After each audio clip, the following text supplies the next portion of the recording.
స్తుతులు చెల్లిస్తున్నాను. ఈ అవకాశం ఇచ్చినటువంటి డేవిడ్ అన్నయ్య గారికి, అలాగే కూడి వచ్చిన మీ అందరికి కూడా మన ప్రభు అయిన యేసుక్రీస్తు వారి నామంలో హృదయపూర్వకంగా వందనాలు తెలియజేస్తున్నాను. ప్రార్థన చేసుకుని వాక్యంలో మనం ప్రవేశిద్దాం. పరిశుద్ధుడు అయిన మా దేవ, మీకే వందనాలు, స్తుతులు, స్తోత్రములు చెల్లిస్తున్నాం తండ్రి.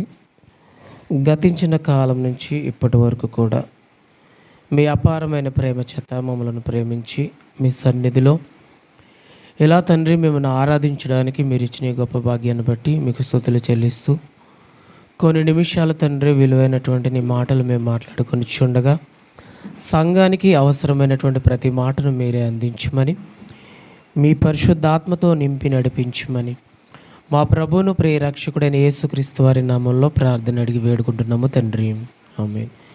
దేవుడు మనకిచ్చినటువంటి ఈ విలువైన సమయంలో కొన్ని నిమిషాలు మనము సంఘానికి అవసరమైనటువంటి కొన్ని విషయాలను జ్ఞాపకం చేసుకుందాం. ముందుగా అసలు దేవుడు సంఘమును గురించి ఏం ఆలోచిస్తున్నాడు, అసలు సంఘాన్ని దేవుడు ఎలా ఉండాలని కోరుకుంటున్నాడు అనే విషయాల్ని మనం తెలుసుకుందాం. మనము ఈ లోకంలో ఏం చేస్తామంటే సంఘం అనేటప్పటికీ మనము కొన్ని రూల్స్ పెట్టుకుంటాం, సంఘానికి కొన్ని నియమ నిబంధనలు మనము నియమించుకుంటాం. ఎందుకు ప్రతి దాంట్లో కూడా సంఘానికి మనం ఒక కట్టడ అనేది మనము ఏర్పాటు చేసుకుంటున్నాం. అందరం ఒకే మాట మీద ఉండాలని ఎందుకు ప్రయత్నాలు చేస్తున్నామంటే సంఘము డెవలప్ అవ్వాలని, సంఘము క్షేమాభివృద్ధి చెందాలని మనము సంఘం కొరకు కొన్ని నియమ నిబంధనలు మనం ఏర్పాటు చేసుకుంటాం. మనందరికీ కూడా ఆ సంఘం అభివృద్ధి చెందుతూ ఉంటే అందరూ కూడా ఉత్సాహంగా ఉంటారు, ఇంకా అనేక మంది సంఘంలోకి చేరుతూ ఉంటారు. ఈ విషయాలనే మనం పర్టికులర్గా మాట్లాడుకుంటే అసలు సంఘము డెవలప్ అవ్వడం అంటే మనకి ఎంత ఇష్టమో, సంఘాన్ని దేవుడి కోసం సిద్ధపాటు చేయడం అంటే నడిపించే వారికి ఎంత ఇష్టమో, కూర్చునే వారికి కూడా అంత ఇష్టం. ఒక సాధారణమైన మనుషులుగా మనము సంఘం కొరకు ఎంత బాగా ఆలోచిస్తే అసలు సంఘం పట్ల దేవుడు ఏం ఆలోచిస్తున్నాడు, సంఘము ఎలా ఉండాలని ఆయన కోరుకుంటున్నాడు ఆ విషయాల్ని ఈరోజు కొన్ని రెఫరెన్స్ ద్వారా మీకు తెలియజేస్తాను. ఎపిసీలకు రాసిన పత్రిక 5వ అధ్యాయము, అపోస్తుడైన పౌలు గారు ఎపిసీలకు రాసిన పత్రిక 5వ అధ్యాయము 27వ వచనం నుంచి మనము చదువుకుందాం. ఎపిసీలకు రాసిన పత్రిక 5వ అధ్యాయము 27వ వచనం నుంచి మనం చదువుకుందాం. 25 నుంచి చదివేసుకుందాం. పురుషులారా, మీరును మీ భార్యలను ప్రేమించుడి. ఎక్కువ మనం ఈ రెఫరెన్స్ని ఎక్కడ ఎక్కువ ఉపయోగిస్తూ ఉంటామంటే పెళ్ళిళ్ళలో ఎక్కువ చెప్తూ ఉంటారు. పెళ్ళిళ్ళలో ఎవరు మెసేజ్ స్టార్ట్ చేసినా ఖచ్చితంగా ఈ రెఫరెన్స్ని ఉపయోగిస్తారు. ఎందుకంటే ఇప్పుడు సంఘాన్ని దేవునికి మధ్య ఉన్న సంబంధము భార్యాభర్తల మధ్య ఉన్న సంబంధంతో కూడా దగ్గరగా పోల్చాడు, అర్థం కావాలని. పెళ్లి చేసుకోవాల్సిన వారు పెళ్లి కోసం ఎదురు చూస్తున్నారు అనుకో, వాళ్ళు కొన్ని క్వాలిటీస్ కోరుకుంటారు. అబ్బాయి కావచ్చు, అమ్మాయి కావచ్చు. నువ్వు ఎలాంటి అబ్బాయిని చేసుకోవాలనుకుంటున్నావు అని అమ్మాయిని అడిగారు అనుకోండి, అమ్మాయిలు ఏం చెప్తారంటే అబ్బాయికి పెద్దగా ఆస్తి అందం లేకపోయినా పర్లేదు కానీ మంచి గుణాలు ఉండాలి, మంచి లక్షణాలు ఉండాలని చెప్తాడు. సేమ్ అలాగే అబ్బాయిని అడిగారు అనుకోండి, అబ్బాయి ఏం చెప్తాడు, అమ్మాయి కూడా మంచి క్యారెక్టర్ కలిగిన అమ్మాయి అయి ఉండాలంటాడు. అంటే కొంతకాలం ఈ భూమి మీద బ్రతికేటువంటి జీవనంలో తనకి సహకారిగా పక్కనుండే ఒక స్త్రీని కానీ పురుషుని కానీ ఎంచుకునే విధానంలో చాలా గొప్పగా, చాలా శ్రేష్టమైన వారిగా ఎంచుకుని మనం ఏం చేసుకుంటామంటే పెళ్ళిళ్ళు చేసుకుంటాం. లేదు, అబ్బాయి పెళ్లి చేసుకోబోయే అమ్మాయి చెడిపోయింది అనే ఒక మాట వినబడింది అనుకో, ముందుకు వెళ్ళగలుగుతారా వారి దాంపత్య జీవితంలో? ఇక పెళ్ళి సెట్ అవ్వక మునిపే అమ్మాయి బ్యాడ్ అని అర్థమైంది ఒక అబ్బాయికి, పెళ్లి చేసుకుంటాడా, ఇష్టపడతాడా? పోనీ అబ్బాయి బ్యాడ్ అని అమ్మాయికి తెలిసిందనుకో, అమ్మాయి ఇష్టపడుతుందా? ఇష్టపడరు. ఈ రెండు విషయాల్ని బైబిల్లో దాంపత్య జీవితాన్ని పోలుస్తూ సంఘానికి అనువదిస్తున్నాడు. ఇప్పుడు సేమ్ కొంతకాలం జీవించే ఈ జీవితాల గురించి ఎంత బాగా ఆలోచిస్తే మరి ఆయన సంఘం కొరకు ఎలా ఆలోచిస్తున్నాడు ఆ విషయాల్ని నెక్స్ట్ పాయింట్లో మాట్లాడుతున్నాడు. ఏమన్నాడంటే, అటువలే క్రీస్తు కూడా సంఘముని ఏం చేశాడంటే ప్రేమించాడు. ప్రేమించే విషయంలో ఎలా ఉంటామంటే మనము ఎవరినైనా ఇష్టపడండి, వాళ్ళ కోసం ఏదైనా మనం చేస్తాం. ఇప్పుడు క్రీస్తు ఏం చేస్తున్నాడంటే సంఘాన్ని ఏం చేశాడంట, అటువలే క్రీస్తు కూడా సంఘమును ప్రేమించి, అది అంటే ఇక్కడ ఎవరిని పోలుస్తున్నాడు, ఇక్కడ సంఘాన్ని. క్రీస్తు సంఘాన్ని ప్రేమించాడంట. సంఘం ఎలా ఉండాలనేది ఆయన ఇక్కడ చెప్తున్నాడు. అది కళంకమైనను ముడతైనను అట్టిది మరి ఏదైనాను లేక, అంటే సంఘం ఎలా ఉండాలనుకుంటున్నాడంటే సంఘాన్ని నిర్మించక మునుపు, సంఘాన్ని కట్టక మునుపు దేవుడు ఆలోచన ఇది. ఒక పురుషుడు కానీ స్త్రీ కానీ తన జీవితంలో రాబోయే వారి గురించి ఎంత బాగా ఆలోచించుకుంటున్నారో అంతకంటే ఎక్కువగా నిర్మించబోతున్న సంఘం గురించి దేవుడు ఆలోచిస్తున్నాడు. ప్రధానంగా క్రీస్తు ఏం ఆలోచిస్తున్నాడంటే తాను ప్రేమించిన సంఘం ఎలా ఉండాలనుకున్నాడంటే మొదట కళంకమైనను, అంటే కళంకం అంటే ఏంటి చెప్పండి? కళంకం అంటే ఏంటి? దోషము. బాగా గుర్తుపెట్టుకోండి. కళంకం అంటే ఏంటి? దోషము, లోపము. అర్థమైంది? అర్థం కాలేదా? అంటే సంఘం ఎలా ఉండాలనుకుంటాడంటే కళంకం ఉండకూడదంట. సంఘంలో ఏమి ఉండకూడదు? కళంకం ఉండకూడదు. ఇప్పుడు ఒక విషయాన్ని మనం బయటికి వెళ్ళి ఆలోచిద్దాం. లోకము అంటే ఏంటి చెప్పండి? లోకం అంటే మనుషులే కదా. లోకం అంటే ఇంకేదైనా ఉందా? మనుషులు ఉంటేనే లోకంకి పని, అవునా కదా? ఇప్పుడు లోకం పాడైపోయిందంటే అర్థం ఏంటి చెప్పండి? లోకం పాడైపోయిందంటే అర్థం ఏంటి? సంఘం పాడైపోయిందంటే అర్థం ఏంటి చెప్పండి? ఇప్పుడు అంతే. సంఘం పాడైపోయిందంటే అర్థం ఏంటి? సంఘములో ఉన్నవారు పాడైపోరు. ఈ విషయాలు మనం బాగా ఆలోచిద్దాం. దేవుడు ఏం కోరుకున్నాడంటే సంఘములో ఏమి ఉండకూడదంట?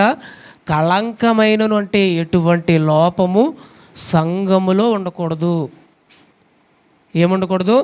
సంఘములో ఎటువంటి లోపం ఉండకూడదు.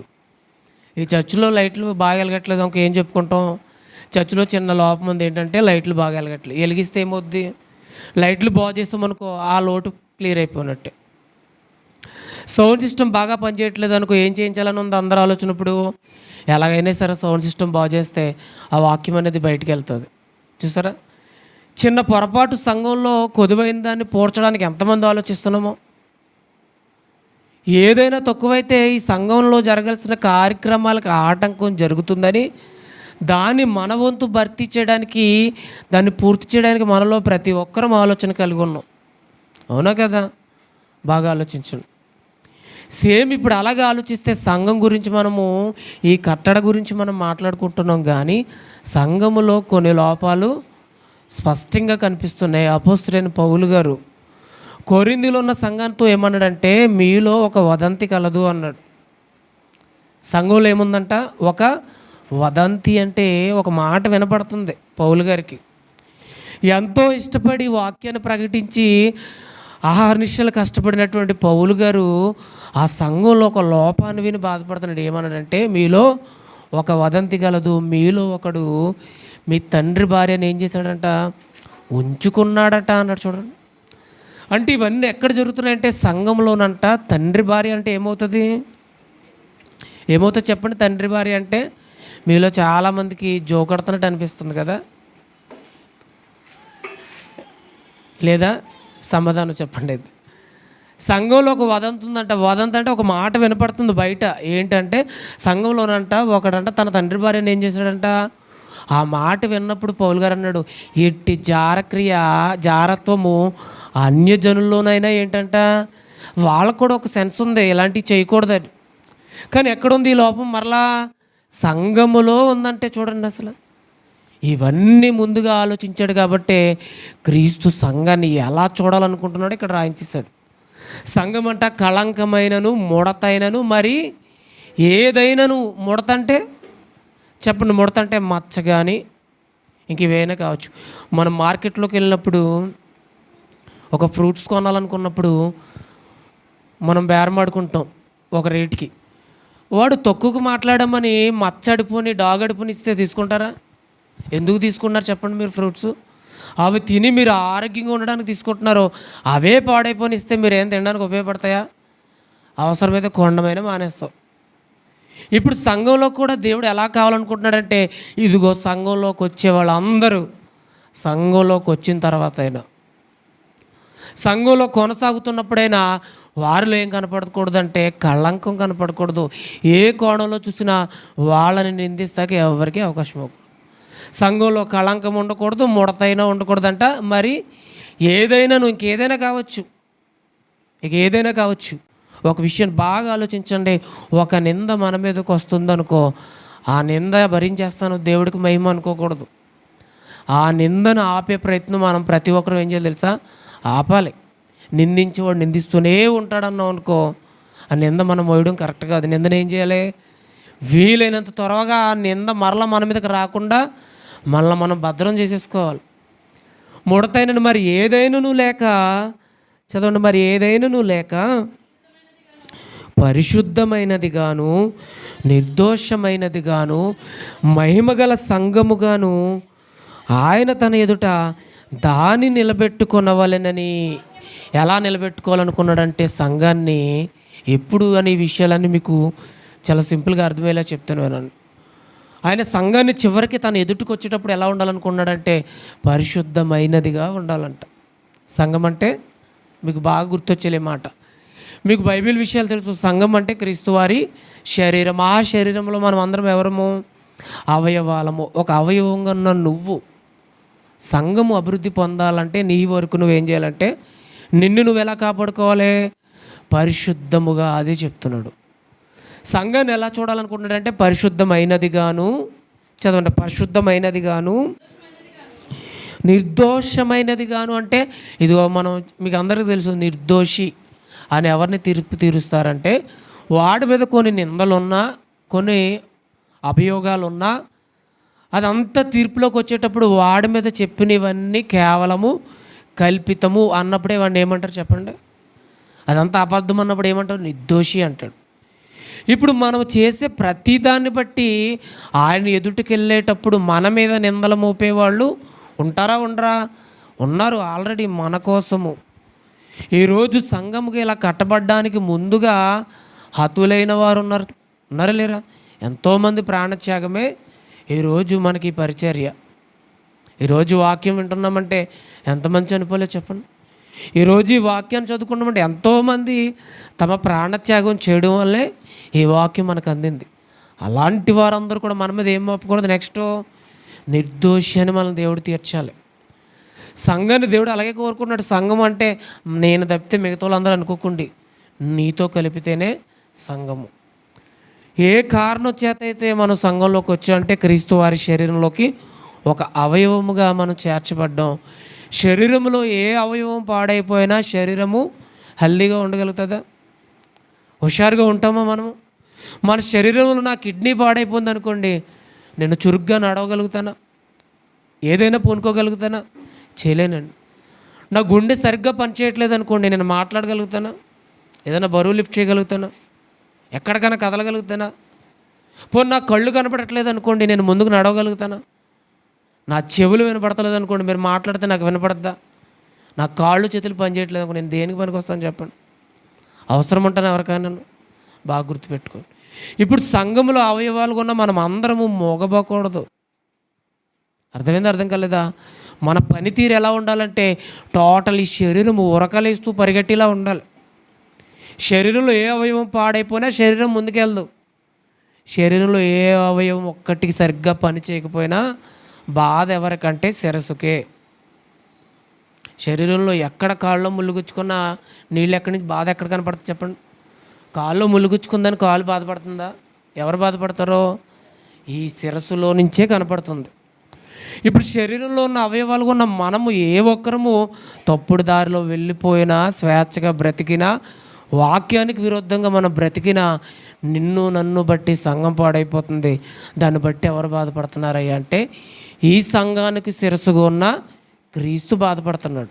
క్రీస్తు బాధ మనకు అర్థమైతే ఇక్కడ ఆరాధన ఇచ్చేటప్పుడు, ఆరాధన మన దగ్గరకు వచ్చేటప్పుడు భయం కలగాలి, బాధ కలగాలి.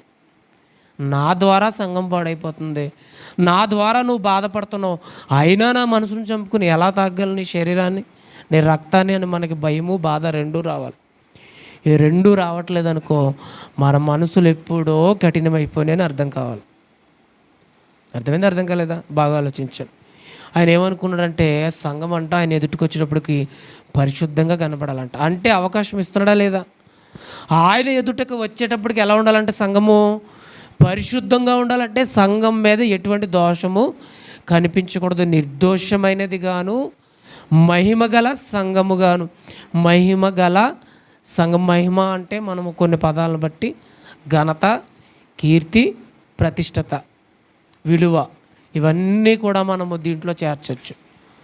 సంఘాన్ని ఎలా చూడాలనుకుంటున్నాడంటే ఘనముగా చూడాలనుకుంటున్నాడంట, గౌరవంగా చూడాలనుకుంటున్నాడంట, కీర్తి తెచ్చేదే సంఘముగా కనపడాలనుకుంటున్నాడంట. అర్థమైంది? అర్థం కావట్లేదా? అలాగే కోరుకుంటున్నాడు. చూడండి, చదవండి మరలా. పరిశుద్ధమైనది గాను నిర్దోషమైనది గాను మహిమ గల సంఘముగాను ఆయన తన ఎదుట దానిని నిలబెట్టుకొనవలని. అంటే ఒకరోజు తన ఎదుట నిలబడేటప్పటికి ఈ సంఘం పరిశుద్ధంగా కనపడాలి. ఆయన ఎదుటికి వచ్చేటప్పటికి సంఘం అంటే గుంపు కాదు, సంఘం అంటే మందిరము కాదు. సంఘం అంటే ఎవరు? ఒక్కొక్కరిగా ఉన్న మనం అందరమే సంఘము. మనం ఆయన ఎదుటకి వెళ్ళేటప్పటికి ప్రతీది పనిచేసేలా ఉండాలి, ప్రతిదీ ప్యూర్గా ఉండాలి, ప్రతి దాంట్లో ఏ లోపం ఉండకూడదంటే ఈవెన్ మనలో ప్రతి ఒక్కరు ఆయనకు ఉపయోగపడేలా ఉండాలి. ఆయన ఎదుట నిలబెట్టుకొనవలెనని అంటే ఆ ఒకరోజు ఆయన ముందుకు వచ్చినప్పటికి ఎలా ఉండాలని, ఎలా ఉండాలి, పరిశుద్ధంగా ఉండాలని, నిర్దోషంగా ఉండాలని, ఏ కళంకం ఉండకూడదని ఆయన ఏం చేశాడంటే ఇక నెక్స్ట్ వచనంలో చదువుకుందాం. చదవండి. వాక్యముతో ఉదక స్నానము చేత దాన్ని పవిత్రపరిచి పరిశుద్ధపరచుటకే దాని కొరకు తన్ను తాను ఏం చేశాడంట? ఇప్పుడు సింపుల్గా ఆలోచిస్తే యేసుక్రీస్తు వారు ఎందుకు చనిపోయాడంటే ఏం చెప్తారు మీరు? మీరు అందరూ మాట్లాడాలి. యేసుక్రీస్తు వారు ఎందుకు చనిపోయారంటే ఏం మాట్లాడతారు చెప్పండి? ఎందుకు చనిపోయారు? అర్థం కాలేకపోతే మళ్ళీ మొదటి నుంచి చెప్తాను, ఏం ప్రాబ్లం లేదు. యేసుక్రీస్తు వారు ఎందుకు చనిపోయారు చెప్పండి? సంఘము ఆయన ఎదుట పరిశుద్ధముగా నిర్దోషముగా ఉండాలని వాక్యం చేత ఏం చేయించాడు? ఉదక స్నానము చేయించి పరిశుద్ధపరచుటకే. అంటే పరిశుద్ధత లేని మన అందరినీ పరిశుద్ధపరచుటకే తన్ను తాను ఏం చేశాడంట? తన్ను తాను అప్పగించేసుకున్నాడంటే చూడండి ఎంతగా ప్రేమించాడో, ఎంత ప్రేమించాడు చూడండి. తాను ఎదుటికి వచ్చేటప్పటికి చాలా పర్ఫెక్ట్గా ఉండాలంట సంఘము, ఆయనకి ఇష్టమైనట్టుగా ఉండాలని. అందుకోసమే సంఘం కోసం ఆయన మరణించాడంటే ఈరోజు ఈ సంఘం బాగుండాలి, నేను వెళ్ళే సంఘం బాగుండాలని నువ్వేం అర్పించుకున్నావు దేవుని కోసం? నువ్వేం అప్పగించావు చెప్పండి? మన శరీర కోరికల్ని వదిలేసుకోగలుగుతున్నామా? ఈ లోకాశలను వదులుకోగలుగుతున్నామా? మన మాట తీరు మార్చుకోగలుగుతున్నామా? మన చూపుని మార్చుకోగలుగుతున్నామా? మన ఆలోచనలు మార్చుకోగలుగుతున్నాం? ఏమి వదులుకోకుండా ఎలా అంత ఈజీగా ఆయన శరీరాన్ని మనం తాగగలుగుతున్నాం చెప్పండి? ఏంటి ఈరోజు నువ్వు పరిశుద్ధంగా కనబడాలని, ఒకానొక రోజు నువ్వు పరిశుద్ధంగా ఆయన ఎదుట నిలబడాలని, నీకోసం ఆయన ఏ పాపం లేకుండా కేవలం నీకోసం చనిపోయాడంటే ఆయన కోసం మనం ఏం చేస్తున్నామయ్యా అంటే ఏం చెప్తారు? ఏమైనా చేయగలుగుతున్నారా? మరి మనకి ఎందుకు ఇవ్వాలండి పరలోకం? ఎందుకు ఇవ్వాలి చెప్పండి? ఇవ్వాలా? నాలో ఏ కళంకము లేదు, ఇక మీదట ఉండదు అని చెప్పగలమా? పోనీ ఇప్పటి వరకు ఉంది, ప్రాబ్లం లేదు. ఆయన ఇంకా అవకాశం ఇస్తున్నాడు కాబట్టి ఇక మీదట ఉండదని చెప్పుకోగలమా? చూసారా, ఆ భరోసా కూడా మన హృదయాల నుంచి రావట్లే. మన ఆలోచన ఎలా ఉందంటే ఎప్పుడు ఈ శరీరము పాపానికి ప్రేరేపిస్తుందో అప్పుడు ఈ శరీరం ద్వారా ఏం చేయాలి? పాపం చేసేయాలి. ఎప్పుడు ఈ నేత్రాలు లోకాశలను చూడాలనుకుంటుందో అప్పుడు ఈ కళ్ళతో ఏం చూసేయాలి? లోకాన్ని చూసేయాలి. అంతే తప్ప 24 గంటలు ఎప్పుడు ఈ లోకాన్ని విడిచి ఆయన దగ్గరికి వెళతాను అన్న ఆలోచన మనకి ఇప్పుడు కలుగుతుంది. ఎలా బలపడుతుంది చెప్పండి సంఘం? ఎలా బలపడుద్ది? వాక్యం చేత ఉదక స్నానం చేయించి పరిశుద్ధపరచడానికి ఆయన మన కోసం తాను ఏం చేశాడంట? అప్పగించేసుకోవడం అంటే మాటలా? మీరు మిమ్మల్ని అప్పగించుకోగలుగుతున్నారా? ఈ సంఘం బాగుండాలంటే నేను ఏ పాపం చేయకుండా ప్రతి క్షణము ప్రతిరోజు ఉపవాసం చేస్తారని ఎవరైనా తీర్మానం చేయగలరా? మరి వారంలో 2 రోజులు చేయగలరా? సంఘం కోసం మీరు ఎప్పుడైనా సంఘం కోసం ఉపవాసం చేశారా? చేయలేదా? చేయలేదు. చూసారా? కానీ సంఘం ఎవరు అంటే మనమే. మన కోసం, మన అవసరాల కోసం, మన స్వప్రయోజనాల కోసం మనం ఉపవాసాలు చేస్తాం. కానీ మనముండే సంఘం దేవునికి ఇష్టంగా మారాలి, అందరూ దేవునికి ఇష్టంగా బ్రతకాలని మనలో ఏ ఒక్కరికి కూడా ఏమాత్రం బాధ రావడం లేదు. నేను బాగుంటే చాలు, నా కుటుంబం బాగుంటే చాలు, అప్పుడప్పుడు ఆదివారం ప్రార్థనకి వెళ్తే చాలు, అది సరిపోతుంది మనకి, అంతే కదా. ఇలాగే ఆలోచిస్తున్నాం. ఆ మాటని చివరికి పూర్తి చేద్దాం. చూడండి, తన ఎదుట దానిని నిలబెట్టుకొనవలెనని వాక్యము చేత ఉదక స్నానము చేయించి దానిని పవిత్రపరిచి పరిశుద్ధపరచుటకై దాని కొరకు తన్ను తానే అప్పగించుకున్నాడు. ఈ పాయింట్లు ఇంకో పాయింట్ ఆలోచన, తన ఎదుట నిలబెట్టుకోవాలి. ఇదంతా ఓకే. తన ఎదుట ఎందుకు నిలబెట్టుకోవాలంటే ఎక్కడ నిలబెట్టుకుంటాడో మనకు అర్థం కావాలి. ఓ విషయం చెప్పండి, ఇద్దరు ముగ్గురు కూడిన చోట ఎవరుంటారో చెప్పండి. ఇద్దరు ముగ్గురు కూడిన చోట ఎవరుంటారో? ఈ విషయాలు మనకు బాగా గుర్తున్నాయి కదా. దావీదు గారు ఒక రోజు చెప్పారు, నీ ఎదుట నేను పాపం చేయకుండా ఉండుటకు నా హృదయంలో ఏమించుకున్నాను అంటే, మనం అందరం ఎక్కడున్నాము ఇప్పుడు? దేవుని ఎదుట ఉన్నామనే విషయాలు మనకు బాగా అర్థమైనాయి. ఇప్పుడు తన ఎదుట మనల్ని ఎలా నిలబెట్టుకోవాలనుకున్నాడంటే చాలా పర్ఫెక్ట్గా ఉండాలనుకుంటున్నాడు. అయితే ఎప్పుడు మనం ఆయన ఎదుటికి వెళ్తాము అనే విషయాలు ఆలోచిస్తే, అపోస్తలుడైన పౌలు గారే కొరింథీయులకు రాసిన 2వ పత్రిక చూడండి ఒకసారి, 5వ అధ్యాయము. కొరింథీయులకు రాసిన 2వ పత్రిక 5వ అధ్యాయము 10వ వచనం చదువుదాం. 5వ అధ్యాయము 10వ వచనం చదవండి.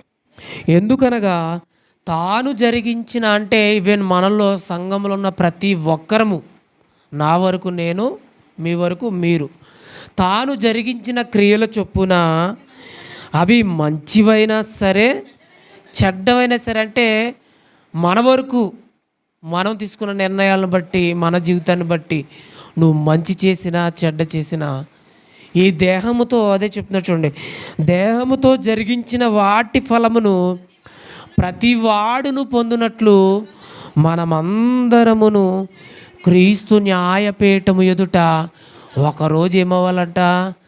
ప్రత్యక్షము. అంటే చెప్పి జరుగుతుంది అదంతా. ప్రత్యక్షం అంటే ఎప్పుడు జరుగుతుంది?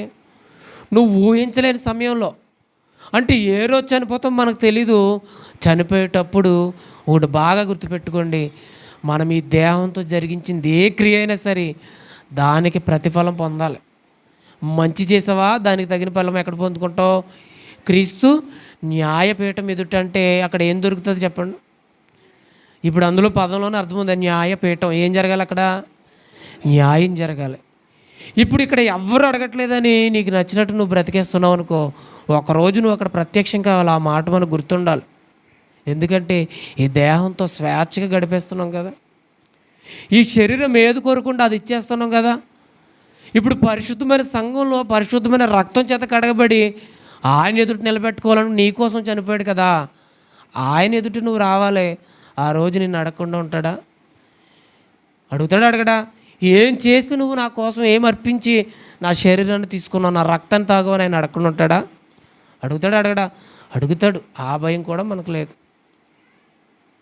అంటే వెంటనే ఇమ్మీడియట్గా ఆయన శరీరాన్ని, ఆయన రక్తాన్ని తాకిన వెంటనే మనకు శిక్ష జరగట్లేదు. అదే మన ధైర్యం. పర్వాలేదులే, సిలువలో దొంగ చివరి క్షణాల్లో క్షమాపణ కోరుకుంటే మార్పు వచ్చింది కదా, అవకాశం దొరికింది కదా, అలా నాకెందుకు దొరకదు అనుకుంటున్నారా? అస్సలు మొదటి తీర్పులో ఎవరుంటారంటే మనమే ఉంటాం. అర్థం చేసుకోండి బాగా. ఆయన రక్తం చేత విమోచింపబడిన వారు మరలా పాపం చేస్తే తీర్పులో మొట్టమొదట ఎవరుంటారో తెలుసా? మనమే ఉంటాం. మనకు క్లియరెన్స్ ఇచ్చిన తర్వాతే నెక్స్ట్ నమ్మనోళ్ళు కూడా చెప్తాడు. అంతేనే కదా. అన్నీ తెలిసినోడే తప్పు చేస్తే నేను చేస్తే తప్పేంటి అనొచ్చా, అనకూడదా? 100% అనొచ్చు. ఇప్పుడు అన్నీ తెలిసిన మనమే తొలగిపోతూ నిలబడకపోతే ఏమీ తెలియనోడు ఎక్కడ నిలబడతాడు చెప్పండి? ఆరాధన తీసుకుని మనకే స్థిరత్వం లేకపోతే ఆరాధన అంటే ఏంటో తెలియనోడు ఎలా నేర్చుకుంటాడు చెప్పండి? అందుకే సంఘంలో బాప్తిసాల కార్యక్రమాలు ఆగిపోతాయి.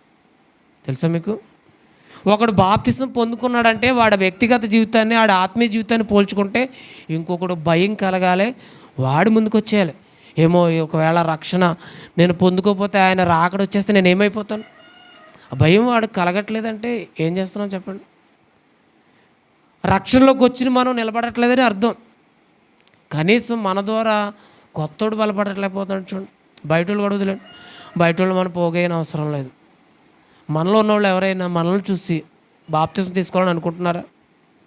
మరి ఎవరైనా వచ్చి మీ దగ్గర చెప్పారా, నీకులా భక్తి చేయాలనుకుంటున్నాను నేను, ఎవరైనా మీ దగ్గర చెప్పారా? చూసారా? మన ఇంట్లో వాళ్ళైనా మనల్ని కంపేర్ చేసుకుంటున్నారా? సో మన ఇంట్లో వాళ్ళు కూడా మనం ఆదర్శంగా లేకపోయామంటే చూడండి. ఒకరోజు క్రీస్తు న్యాయపీఠం మీదట మనం అందరం ప్రత్యక్షం కావాలి అంట. ప్రత్యక్షమైతే ఏం చేస్తాడు మనల్ని?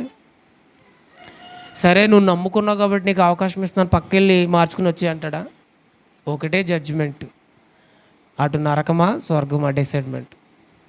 మరి ఇంతకాలం మనం చేసే భక్తి ఆయన ఎదుటికి వెళ్ళేటప్పటికి ఇంకా పాపులుగా కనపడ్డామనుకో, ఆయన శరీరాన్ని ఎందుకు నిర్లక్ష్యం చేసి పట్టుకున్నాం? అందుకే కదా ఆరాధనలు అంటాడు, యోగ్యమైన వారే ముట్టుకోండి అన్నాడు. మిమ్మల్ని మీరు పరీక్షించుకోండి అన్నారు. మీరు యోగ్యులు కాదో మిమ్మల్ని మీరు చెక్ చేసుకోండి అన్నాడు.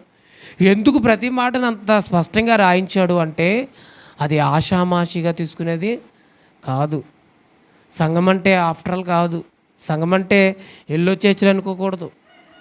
బాగా గుర్తుపెట్టుకోండి. నీ వరకు నువ్వు ఎలా ఆలోచించాలంటే, నా ద్వారా బలపడాల్సిన సంఘము నన్ను చూసి ఎవరైనా చెడిపోతారేమో, నాలో ఎవరైనా నిర్ణయాలు తీసుకుంటారేమో అనే భయం కలిగి నువ్వు కాపాడుకుంటేనే నిన్ను చూసి ఒకడు సంఘంలో బాగా వాడబడతాడు.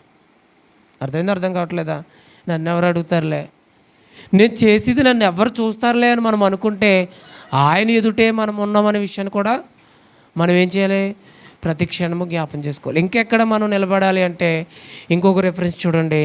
యోహాను గారు రాసినటువంటి మొదటి పత్రిక, యోహాను గారి మొదటి పత్రిక 2వ అధ్యాయము 28వ వచనం కూడా చూద్దాం. చదవండి, 28వ వచనం.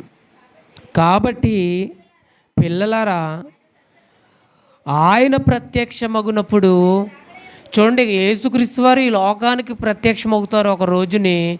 ఆయన ప్రత్యక్షమగినప్పుడు చదవండి, ఆయన రాకడయందు మనము ఆయన ఎదుట సిగ్గుపడక ధైర్యము కలిగి ఉండినట్లు ఆయన యందు ఏం చేయాలంటే మనము స్టాండర్డ్ అయిపోవాలి. ఆయనలోనే ఆయన రాకడ వచ్చినప్పుడు, ఆయన ప్రత్యక్షమైనప్పుడు ఆయన ఎదుట మనం తలదించుకునేవారుగా ఉండకూడదు. అందుకే కదా ఆయన మన కోసం ముందుగా ఒక ప్లాన్ చేసేసాడు. ముందుగా ఆయన ఎదుట పరిశుద్ధంగా పర్ఫెక్ట్గా ఉండాలనే కదా, ఇలా సిగ్గుపడకూడదనే ఆయన తన రక్తాన్ని ఇచ్చి మనల్ని కాపాడుకున్నాడు. అందుకే కదా తను ఏం చేసుకున్నాడో అప్పగించేసుకున్నాడు. అయితే ఈ విషయము నిర్లక్ష్యంగా ఉన్న సంఘంలో ప్రతి ఒక్కరికి వర్తిస్తుంది.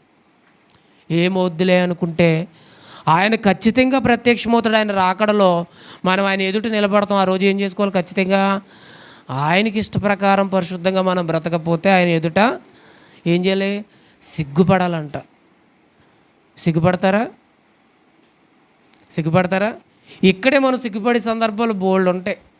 ప్రతిరోజు వేకునే లేచి ప్రార్థన చేసే వాళ్ళు ఎంతమంది ఉన్నారు? చేస్తానంటే ఎంతమంది సిగ్గుపడతారు? ఇప్పుడు సిగ్గు హృదయంలో కలుగుతుంది కదా.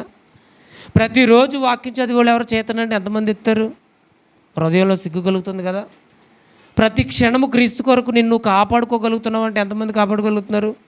సిగ్గు కలుగుతుంది కదా. జస్ట్ ఇక్కడ వేసి ఒక ప్రశ్నకే హృదయంలో మనకు సిగ్గు కలుగుతుందంటే, ఇప్పుడు వరకు నేను ఎన్ని రెఫరెన్స్లు చెప్పాను, అందులో ఒక రెఫరెన్స్ చెప్పండి. మేలు ఎవరైనా ఒక లేచి అన్నాను అనుకో, ఎంతమంది సిగ్గుపడతారు? చెప్పండి. సిగ్గు ఎవరు పడతారంటే వాక్యాన్ని వినని వారు సిగ్గుపడతారు. అవునా కదా. మరి ఎవరు ధైర్యంగా ఉంటారు? ఇప్పుడు వరకు చెప్పిన ప్రతి పాయింట్ విన్నవారు ఎలా ఉంటారంటే అడుగు చెప్తాను అనే ధైర్యంగా ఉంటారు. ఇప్పుడు క్రీస్తు వచ్చేటప్పటికి కూడా మనం అదే ధైర్యంతో ఉండాలంట. ఆయన వస్తాడా? వస్తే నన్ను కాకపోతే ఎవరిని తీసుకెళ్తాడు? అర్థమైంది? అర్థం కాలేదా? ఆయన వస్తే నన్ను కాకపోతే ఎవరిని తీసుకెళ్తాడు? ఆయన అసలు ఎవరి కోసం వస్తున్నాడు? నా కోసమే అనేంత ధైర్యం మనకు రావాలి. కానీ ఆయన వస్తాడనే విషయాన్ని పక్కనెట్టండి, ఆయన విషయంలోనే మనం సిగ్గుపడే అంతగా ఉంది మన ఆత్మీయ జీవితం. నిజంగా నువ్వు ఆయనకి ఇష్టంగా నువ్వు సంఘంలో లేకపోవచ్చు, కానీ నీ వ్యక్తిగత ఆలోచనలో కానీ, క్రియల్లో కానీ, నీ జీవన శైలిలో కానీ ఆయనకి వచ్చినట్టు నువ్వు 1% అయినా ప్రవర్తించగలుగుతున్నావు అంటే చెప్పండి, హృదయపూర్వకంగా ధైర్యంగా అవునని చెప్పగలుగుతామా? చూసారా, మన మనసు మనల్ని నిందించేస్తుంది. ఆయన రాకడలో ఆయన ప్రత్యక్షమైనప్పుడు అంట ఆయన ఎదుట మనం ఎలా పడకూడదు?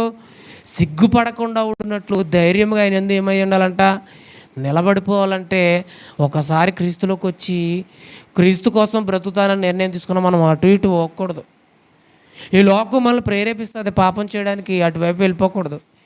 ఈ శరీరం మనల్ని పురుగొలుపుతుంది, పాపాని కోసం ప్రేరేపిస్తుంది, అవకాశాలను కల్పిస్తుంది. వాటిని అడ్వర్టైజ్గా మనము ఏం చేయకూడదు తెలుసా, తీసుకోకూడదు. తీసుకుంటే సిగ్గుపడాలి ఒకరోజు.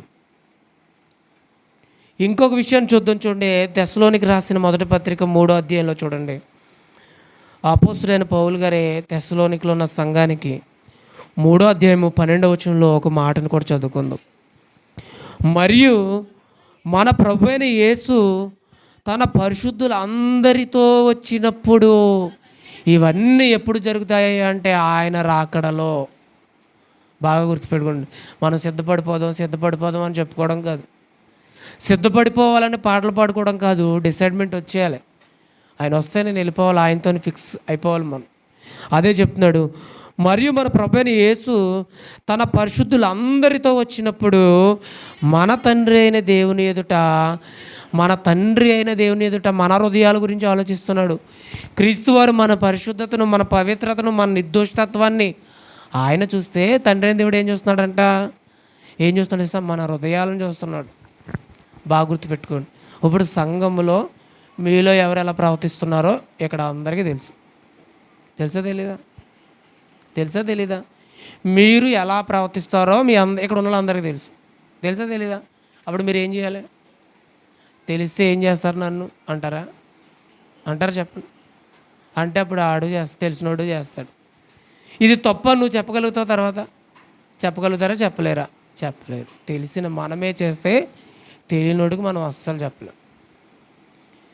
ఇప్పుడు క్రీస్తు ఎదుట మనం ప్రత్యక్షమయ్యేటప్పుడు పరిశుద్ధంగా ఉండాలి, నిర్దోషంగా ఉండాలి, ఆయనకి ఇష్టం వచ్చినట్టు ఉండాలి. కానీ వీటన్నిటికంటే ప్రాముఖ్యంగా ఎప్పుడు ఎక్కడ మన హృదయాల్లో ఏముందో చూడగలిగిన దేవుడు ఉన్నాడు. ఆయన గురించి మాట్లాడుతున్నాడు ఇక్కడ. మరియు మన ప్రభువైన యేసు తన పరిశుద్ధులు అందరితో వచ్చినప్పుడు మన తండ్రి అయిన దేవుని ఎదుట మీ హృదయములను, మన హృదయములంట ఆయన ఎదుట ఎలా ఉండాలంటే, మన అందరికీ తండ్రి అయిన దేవుడి ఎదుట మీ హృదయములను పరిశుద్ధత విషయమై అనింద్యం అనేదంటే, నీ హృదయానికి నువ్వు ప్రశ్న వేసుకుంటే పరిశుద్ధంగా బ్రతుకుతున్నారా అని ఇక్కడ అడిగామనుకోండి. ఎవరు పరిశుద్ధంగా బ్రతుకున్నారో వాళ్ళే చేయొద్దండి అన్నాం అనుకోండి. మీరు చాలామంది బయట చెప్తూ ఉంటారు, సంఘంలో రానులకు చెప్తుంటారు, ప్రార్థనకు రండి అని చెప్తూ ఉంటారు, మీ పిల్లలకు చెప్తూ ఉంటారు, మీ పేరెంట్స్కి చెప్తూ ఉంటారు, మనం తప్పు చేయకూడదు, లోకానుసారంగా బ్రతకూడదని.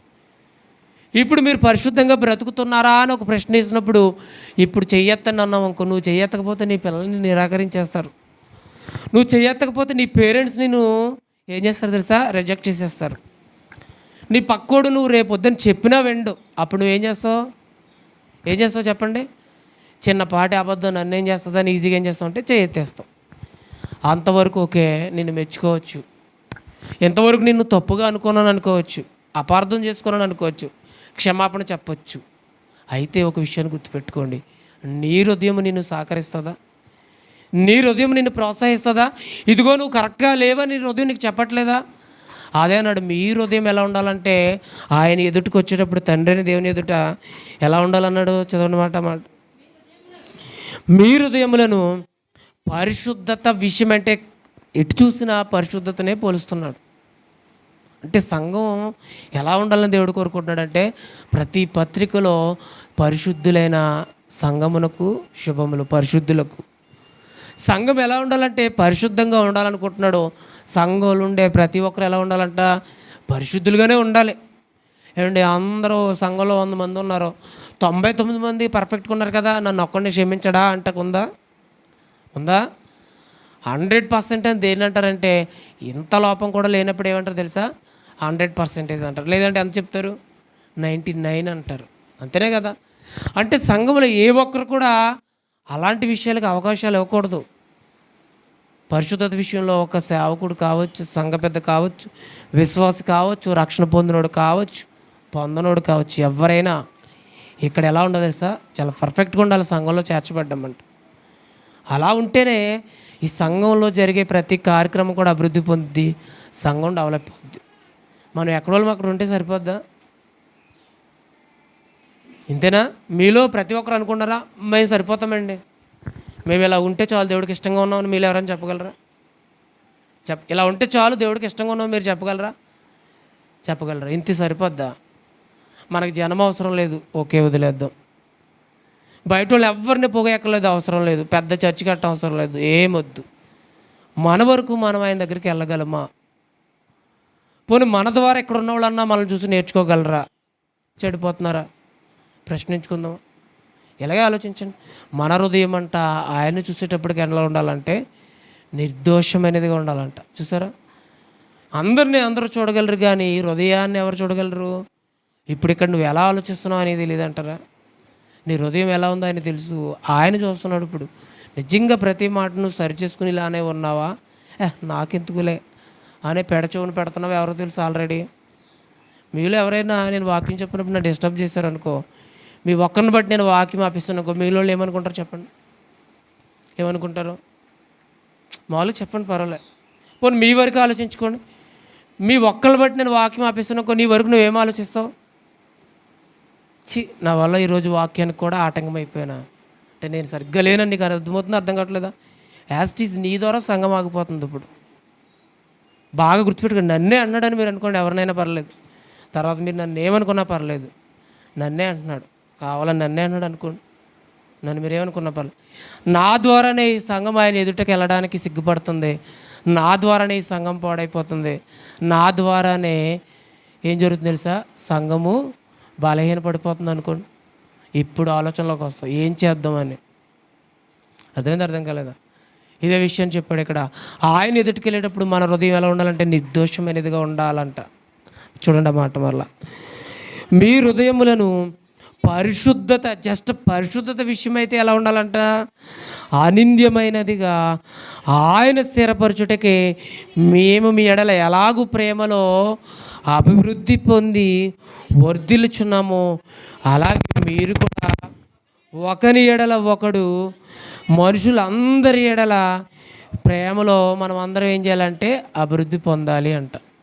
మనం అందరం కూడా దేవుడు చూస్తే మనలో ఏ ఒక్కరిలోని లోపం కనపడకూడదు. బాగా గుర్తుపెట్టుకోండి. ఆయనకి ఇష్టమైనట్టుగా సంఘం ఉండాలంటే నీ వరకు నీవు సంఘంలో ఉంటే ఎలా ఉండాలి? 100% కరెక్ట్గా ఉండాలి. లేదంటే సంఘానికి నీ వల్ల కళంకం వస్తుంది. కాబట్టి ఖచ్చితంగా ఏం చేయాలి తెలుసా? అది ఏదైనా సరే, నీ ద్వారా పాడైపోయే కార్యక్రమం ఏదైనా సరే వదిలేసుకోవాలి, అంతే. ఇన్ని మాటలు చెప్పేస్తాను నేను, ఎంత పౌరుషంగా, ఎంత రోషం గట్టిగా చెప్పేస్తున్నాను నేను. ఇన్ని చెప్పి నేనే లేననుకోండి, మీ అందరిని ఎవరు పాడు చేసినట్టు? ఇప్పుడు చెప్పి నేను పాడు చేసినట్టే కదా. బాగా గుర్తుపెట్టుకో. అంటే నా వరకు నేను ఏం ఆలోచించాలంటే నా ద్వారా సంఘం పాడవకూడదు. అప్పుడు నేనేం చేయాలి? నేను ఏం చేస్తే సంఘం చెడిపోతుందో, నేను ఏం చేస్తే సంఘం బలహీనపడిపోతుందో అది నేను మానుకోవాలి. అర్థం కాలేదు? అది నేను మానుకోవాలి. అప్పుడు నేను ఇక్కడ మీతో ఒక్కరితో ఒక మాట చెప్పడానికి సరిపోతాను. నేను నాలో ఏం వదులుకోకుండా అలా ఉండండి ఎలా ఉండండి అని చెప్పాను అనుకో, నేను వెళ్ళిన తర్వాత మీరు మాట్లాడుకుంటారు, వీడు చెప్తున్నాడు వీడు పాటిస్తాడా అని. అవునా కదా? ఆయన ఎదుటికి మనం రావాలి. వచ్చేటప్పుడు ఎలా ఉండాలి చెప్పండి? ఆయన న్యాయపీఠం ఎదుట మనం రావాలి. వచ్చేటప్పటికి ఎలా ఉండాలి? నిద్రతో ఉండాలి, పిల్లలతో ఆడుకుంటూ ఉండాలి, లేదా బయట తిరగాలి, అంతేనా? ఎలా ఉండాలి చెప్పండి? మైక్ పెట్టినా వినపడాలి. ఎలా ఉండాలి? ఇంకా ఇంకా ఇవంతా శరీరానికి పోల్చుకుందాం. హృదయానికి చూస్తే చెప్పండి. ఇప్పుడు హృదయం ఎలా ఉండాలి? నిర్దోషమైనదిగా ఉండాలి. ఆయన్ని ఎదుర్కోవడానికి సిద్ధంగా ఉండాలి. ఇవేమైనా ఉన్నాయా చెప్దాం? సంఘంలో ఎవరిలోనే ఉన్నాయా ఇవి? ఒక్కొక్కరిని అడుగుదామా? ఒక్కొక్కరు నుంచోబెట్టి అడిగితే ఇంకా అప్పుడు అందరూ ఒక పొజిషన్కి వచ్చేస్తారు. ఒక్కరిని లేపి అడిగేటప్పుడు రెండోడికి వచ్చేది జాగ్రత్త. కడకు వచ్చే వాళ్ళకి కాళ్ళు చేతులు ఆడవు ఇంకా, ఎందుకంటే అందరూ చూసేస్తున్నారు. ఇప్పుడు అడిగేస్తే చెప్తే నిజమే చెప్పాలి, అబద్ధం చెప్తే అందరి ముందు మళ్ళీ ఏమైపోతాం? వచ్చేద్దారు కదా. అలా మనల్ని ఖండించట్లే కదా. ఇక్కడ మీకు ఎంత స్వతంత్రం ఇచ్చేసారంటే సంఘంలో అసలు అక్కడ గొప్పోళ్ళ ఇక్కడ గొప్పోళ్ళు అంటే మీకే ఎచ్చక ఫ్యాన్ల కింద ఉన్నారు, బాస్పెట్లు వేసి కూర్చున్నారు. అవకాశం పోతే కాలు చాపుకుంటారు, మర్చుకుంటారు. ఇక్కడ ఉన్నవాడు తడిచిపోవాలి, గొంతుకి ఎండిపోవాలి, కనీసం ఇక్కడ మంచులు కూడా ఉండవు. అందుకే కదా మీకు అంతా కాదు. ఈ కానించి ప్లాన్ మార్చేద్దాం. వాకింగ్ చెప్పేవాడికి ఫ్యాన్ ఆడదాం, కుర్చీ వేద్దాం, వాటర్ ఆడదాం, మీ అందరిని నుంచోబెడదాం. అప్పుడు చెప్పేవాడిని అసహ్యం చేసుకుంటారు. చూసారా? అంతేనే కదా. ఒక చెప్పేవాడి గురించి ఆలోచిస్తే మీకు నిజమే కదా అనిపించింది కదా. మరి ఈ సంఘాన్ని పరిశుద్ధంగా చూడాలనుకున్నప్పుడు ఆయన ఎంత నలిగిపోయాడు ఆలోచించండి. ఇప్పుడు అవునా కదా? ఆయన ఎంత నలిగిపోయాడంటే బాగా ఆలోచించండి. అసలు పనికిరాము ఉపయోగపడమన్న మనల్ని ఆయన ఎదుటి నిలబెట్టుకోవాలనుకున్నాడంట.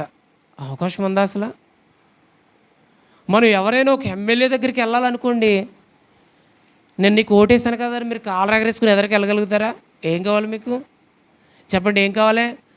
మినిమం రికమెండేషన్ ఉండాలి. ఎవడో పిఏనో వాచ్మెనో పట్టుకుని ఎమ్మెల్యే గారిని మీట్ అవ్వడానికి మీకు రికమెండేషన్ కావాలి మనకి. అవునా కదా? మనం డైరెక్ట్ ఎక్కడికి వెళ్ళాలంటే ఆయన ఎదుటికి వెళ్ళిపోవాలంట. ఏముందని వెళ్ళిపోతాం మనం? ఏమని ఉందని వెళ్ళిపోతాం చెప్పండి? మనకు అసలు భయం అనేది లేదు. మెయిన్ మన దృష్టికి ఏది చేస్తే అదే కరెక్ట్ అనుకుంటే, నిజం చెప్తున్నాను, నిజంగా నీ ద్వారానే సంఘం పాడైపోతుంది, నా ద్వారానే సంఘం ఏమైపోతుంది తెలుసా? పాడైపోతుంది. ఆయన నిలబెట్టుకోవాలనుకున్నాడంట, నిలబెట్టుకోవాలని ఫిక్స్ అయిపోయాడు. ఆయన నిజంగా నిలబడతారని నమ్ముతున్నాడు. అందుకే తాను ఏం చేసుకున్నాడంటే అప్పగించేసుకున్నాడు. మీరు నిలబడరు, రాలేరు అనుకుంటే ఆయన ఇంత త్యాగం చేయవసరం లేదు కదా. 10 మంది ఇక్కడ ఒక 40 మంది ఉన్నాం. 40 మందిలో 4 వెళ్తారంటే పరలోకం అన్నాను అనుకోండి. 4 వెళ్తారండి. 4 పేర్లు చెప్పనుకోండి. మిగతా వాళ్ళందరూ ఏమనుకుంటారు చెప్పండి? ఎందుకు నువ్వే వెళ్ళవంటారు నన్ను. ఎందుకో తెలుసా? మమ్మల్ని రిజెక్ట్ చేసేసావు కదా. అవునా కదా? జస్ట్ 4 వెళ్తారండి, మిగతా వాళ్ళు వెళ్ళరండి అని అనుకో, మీ అందరికీ నా మీద కోపం వచ్చేద్ది. ఒకవేళ నాకు వెళ్ళే అవకాశం ఉన్నా ఏదోలాగా నా మీద చెప్పి మీరు ఆపేయచ్చు. చూసారా? అయితే ఈ విషయాలు బాగా ఆలోచిద్దాం. కొంతమందికే ప్రవేశం ఉందంట పరలోకంలో. సంఘం అంటే మనది ఒకటే కదా, భూమి మీద ఎన్ని సంఘాలు ఉన్నాయో వాటన్నిటిలో నుంచి పరిశుద్ధులను మాత్రమే ఏం చేస్తాడు తెలుసా? ఎంపిక చేస్తాడు. ఆ ఎంపిక చేసే విధానంలో ఆయన ఎదుటికి వెళ్ళేటప్పుడు ఆయన ఎదుట మనం ప్రత్యక్షమయ్యేటప్పటికి ఎలా ఉండాలనేది మనం ఆలోచించుకోవాలి. ఇప్పుడు అర్థమవుతుందో అర్థం కావట్లేదా? ఆలోచించండి. ఈరోజు సమయం చాలా అయిపోయింది. అందు గురించి నేను కూడా విషయాన్ని కట్ చేసేస్తాను. దేవుడు అవకాశం ఇస్తే ఇంకొకసారి చెప్తాను. ఒరిజినల్గా మాట్లాడుతాను, గుర్తుపెట్టుకోండి. పరిశుద్ధత లేకుంటే ఆయన ఎదుటికి వెళ్ళడానికి మనకి చాలా కష్టం. అవునా కదా? పరిశుద్ధత లేకుండా ఆయన ఎవరు కూడా ఏం చేయలేరంట, చూడలేరంట. పరిశుద్ధత లేకుండా ఆయన ఎవరు చూడలేరంట. క్యారెక్టర్ లేకుండా ఎవరు కూడా ఆయన శరీరాన్ని తాకలేరు. ఒకవేళ మీరు తాకుతున్నారు అంటే మీకు క్యారెక్టర్ ఉందని మీరు నమ్ముతున్నారు కాబట్టి ఆయన శరీరాన్ని ఏం చేస్తున్నారు? మీరు తాకుతున్నారు. అంతేనే కదా? అయితే అదే క్యారెక్టర్ని కాపాడుకోండి. చాలా విషయాలు చెప్పాలని నేను అనుకున్నాను, కానీ కొన్ని అనివార్య కారణాల వల్ల నేను ఇక్కడితో వాక్యాన్ని ఏం చేస్తున్నాను ముగించేస్తున్నాను. ఏమనుకో, అర్థమైంది? అర్థం కాలేదా? బాగా ఆలోచించండి. 2 పాయింట్లు చెప్తాను, ముగించేస్తాను. 2 పాయింట్లు చెప్తాను. 1, మనం ఆయన ఎదుటికి ఒకరోజు ఖచ్చితంగా వెళ్ళాలి. అది ఇప్పుడా అనేది లేదు. పోనీ మనం గుంపుగా వెళ్తామంటే చెప్పలేము ఎవరెప్పుడు చచ్చిపోతామో. మన మరణం ఎప్పుడో మనకే తెలియదు. అలాంటప్పుడు భయం లేకుండా మీరు బతికితే మీ భక్తి జీవితం ఎంతవరకు మీకు ఉపయోగపడదు. కనీసం దేవుడికి భయపడడం నేర్చుకోండి. ఎలా భయపడతారంటే, మీరు ఏది చేసినా ఏమి ఆలోచించినా ఆయన మిమ్మల్ని చూస్తున్నాడు అనే కనీసము ఆలోచన మీరు ప్రతి క్షణం జ్ఞాపం చేసుకోండి. అది మీలో ప్రతి క్షణము మెదులుతూ ఉంటే నువ్వు పాపం చేయడానికి ఖచ్చితంగా ఏం చేస్తావు తెలుసా? భయపడతావు. సంఘంలో నువ్వు ఎందుకు వచ్చావంటే నిన్ను బట్టి అనేక మందిని నిలబెట్టడానికే. సంఘానికి నువ్వు ఎందుకు వచ్చావంటే నీ కోసం ప్రాణం ఇచ్చిన క్రీస్తు కొరకు నువ్వు బ్రతకడానికే. సంఘంలో నువ్వు ఎందుకు వచ్చావంటే ఒకరోజు ఆయన ఎదుట ప్రత్యక్షం అవడం కొరకే. ఇవన్నీ మర్చిపోయి మనకున్నటువంటి అలంకరణ, మనకున్నటువంటి అందచందాలు చూపించుకోవడానికి కాదు. బాగా గుర్తుపెట్టుకోండి. అర్థమైంది? అర్థం కాలేదా? మనకున్నటువంటి ఆహము, మనకున్నటువంటి జ్ఞానము, మనకున్నటువంటి టాలెంట్ని సంఘంలో చూపించడానికి కాదు, ఆయన ఎదుట మనం నిర్దోషులుగా కనపడడానికి వచ్చాం. కనీసం ఆరాధన తీసుకున్నప్పుడు మీరు గుర్తుపెట్టుకోండి, ఇది ఏ పాపం ఎరుగని నిర్దోషి యొక్క శరీరము, రక్తము. దాన్ని తాకాలి అంటే అంతే క్యారెక్టర్ నాకు ఉండాలి. లేని నన్ను అంత క్యారెక్టర్ కలిగేలా నాకు ఆయన అవకాశం ఇచ్చాడు. ఇచ్చిన దాన్నైనా నేను కాపాడుకుందాము అని ఫిక్స్ అవ్వండి. పాపం చేయకుండా పరిశుద్ధంగా బ్రతకండి. ఆయన శరీరాన్ని, ఆయన రక్తాన్ని తీసుకోండి. అప్పుడు మీ ద్వారా ఇంకొకరు సంఘంలో చేర్చబడతారు. మీ ద్వారా ఇంకొకడు ఆత్మీయతలో బలపడతాడు. మనం తీసుకుంటున్నాం, మనకేమీ జరగట్లేదు కదా, ఏమైందిలే అని మీరు అనుకున్నారు అనుకో, నీ కారణం చేతనే, నా కారణం చేతనే సంఘం పాడైపోతుంది. బాగా గుర్తుపెట్టుకోండి. ఈ సంఘం ఒకరోజు దేవుని ఎదుటకు వెళ్ళేటప్పటికి చాలా పర్ఫెక్ట్గా ఉండాలి. అలా లేదనుకో, భూమి మీద మనం చేస్తున్న ప్రతి భక్తి కూడా వృధా అయిపోద్ది. అదేమైంది, అర్థం కాలేదా? చిన్న ప్రార్థన చేసి నేను ముగించేస్తాను.